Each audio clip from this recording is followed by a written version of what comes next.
People have been putting this off way too long. I needed to do this in honor to Ratt, Stephen Pearcy, and any other Ratt fan out there that still exists.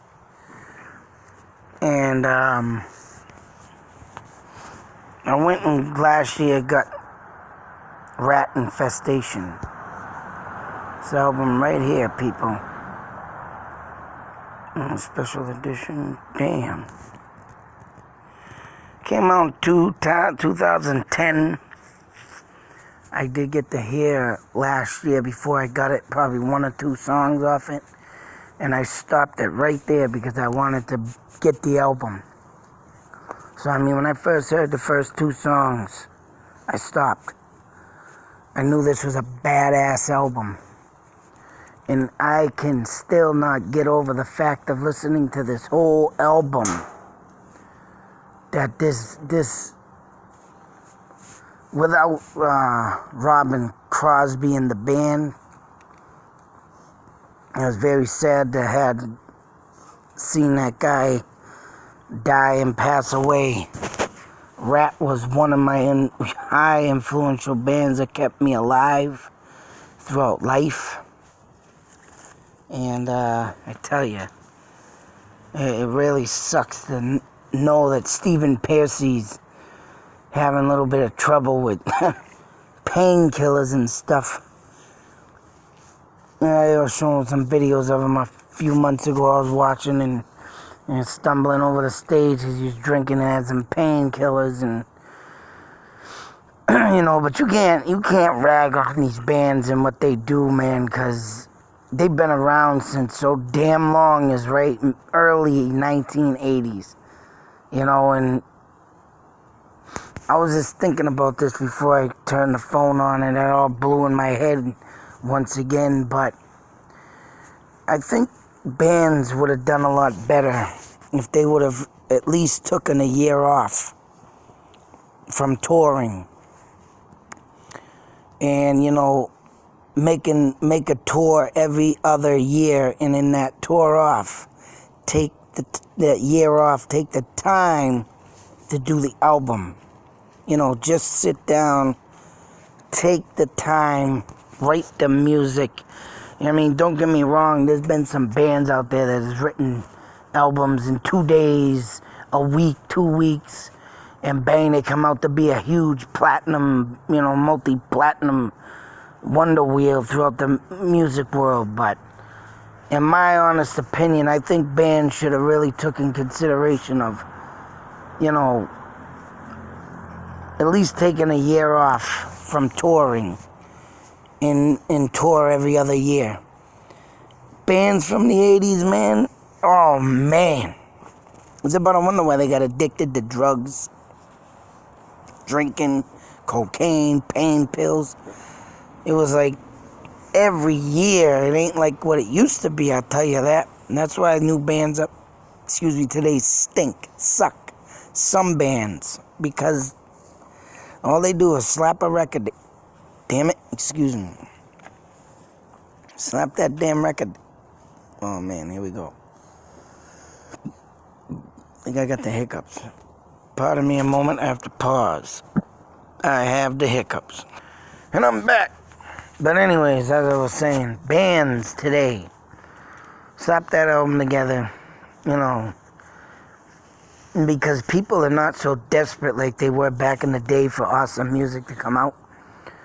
I mean, yeah, don't get me wrong, I'm sure there's fans out there that can't wait. But you know what? Now, I don't even see the popularity of music back then being today. Oh man, it just is not the same. It's not the same. It's not the same at all. I mean, I couldn't wait for another album to come out. But just like Stephen Perry said, because he, quit music because it wasn't real. The band didn't, interact with each other like they used to. He got so tired of it and worn out and drained that, he wanted to stop. And unfortunately, because he toured and toured and toured, album. You know? It got tiring. So that's why I say bands should take in consideration of today. I mean, you know what? I'd rather see a band take a break for a couple, maybe even a couple years, and then come out full force, energized, then see them every year after year after year, album tour. And a lot of bands, man, that's what it has done to them. It's drained them. It's worn them out.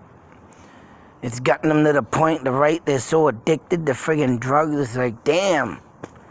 They can't perform. They can't hit their voices. You got to remember the voices now.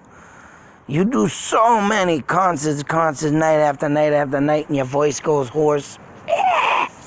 Or your voice is just not hitting the notes. And that's even what Stephen Perry said too. You know, you ain't going to last forever. I mean, the only one, fortunately enough, that has lasted this long is Ozzy Osbourne himself. I mean, don't get me wrong, there was times where he took in breaks, he'd stop, he'd make an album, he didn't make them consistently. So I think that's why he lasted longer than the others, is right. Because he did, when he stopped in 87 because he had a dispute with Jake E. Lee, he didn't come up with that next album until 1989. So he had that break. And I mean, 83 he had what was it? A live album come out. 84, Bark at the Moon. It goes on that, 85 he didn't have nothing. 86 was The Ultimate Sin. 89 was, so forth. Ratt, album after album after album. And when they broke up, Stephen Percy still doing projects, still doing albums. This album right here, I can tell you, man, I mean, just using all that other stuff as an example. And this album right here, though, man, I wish they would keep this lineup.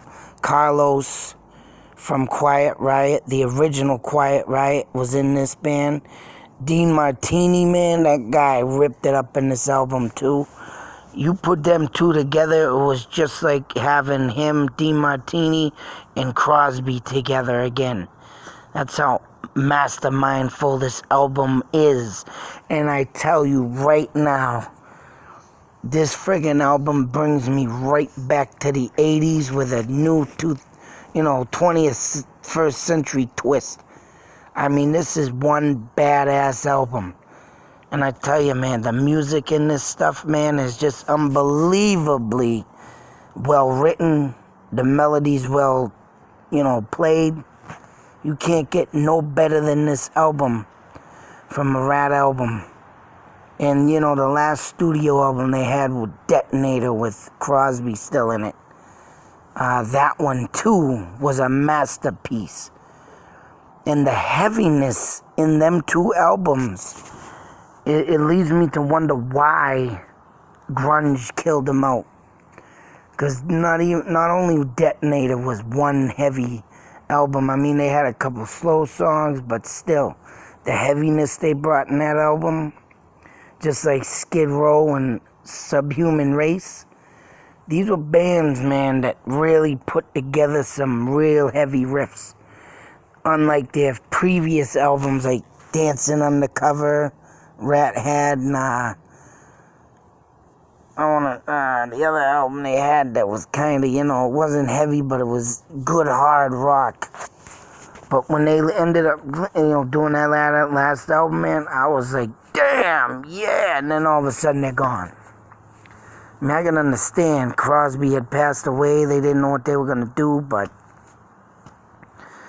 when they got back together and tried to, the Boltzer, Bobby Boltzer, man, I don't know what his issues is. I don't know why he didn't come on this album. I don't know why he just don't shut his damn hole and get back. But, a lot of bands have their goddamn feuds. Sucks to say. But I don't know why that bastard just don't shut up and get back to where he belongs, man. Not doing your own damn thing. You're not going anywhere with the lead singer not being Mr. Stephen Pearcy. Sorry, bro. You're literally insane trying to go out your own way, and I'm glad they put a stop to it.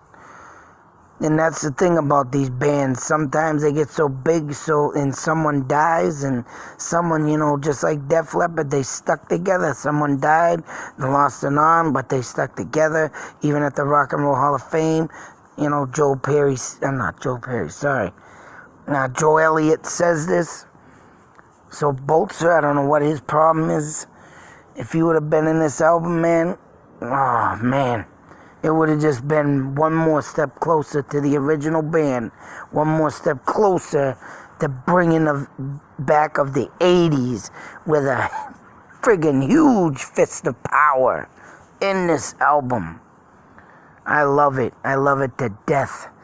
And I will blare this friggin' thing anywhere in the summertime, streets, winter. I don't care. I'll blur down my windows and blare this downtown if I had the chance. And man, we took a trip last year to Florida, and I had this shit cranking to keep me awake. Yeah, that's right. My boys, Ratt, kept me awake. Drove 24 hours straight through back home. But I've been holding this off since last year, since I got this album, but I needed to put it up tonight. Because I just listened to some Ratt now, man, and it just hit me. I need to put up my full respect to this band. They've done a lot in the past, and they've done a lot with this album, and it sucks to say now that they're not knowing what they're going to do with the damn rap band now, and Carlos, I don't know what he's doing. I hope he comes back. Dean Martini is giving up for some apparent reason, but man, if they can just bring back this masterpiece get together like this album. And Bobby Bolzer, I wish you'd shut your damn mouth and get back into the band and make another album. And damn, top the charts in my eyes. I don't care what anybody says. People rag on the 80s. You don't know the 80s until you live the 80s. And if you think it all sucks, well, you're a damn fool. Because bands like this is what made the 80s the power to bring forth more. Even from the 70s, from the 60s. I mean, they're all there. But bands like Ratt, they have their friggin' prime on top of the Platinum Mountain. They get to deserve to stand on top of that Platinum Mountain. And with this album right here, man, oh man. Anybody's an 80s fan, you've gotten lost from the 80s and haven't pulled out a record in a long time, I recommend you put this in and listen to it. That's all I got to say. This is my friggin' tribute to Ratt. You guys kick friggin' ass in this album. I'll always be on your fan list till the day I die. But until that next video, be safe, take care, and listen to Ratt and roll. Awesome album. Out.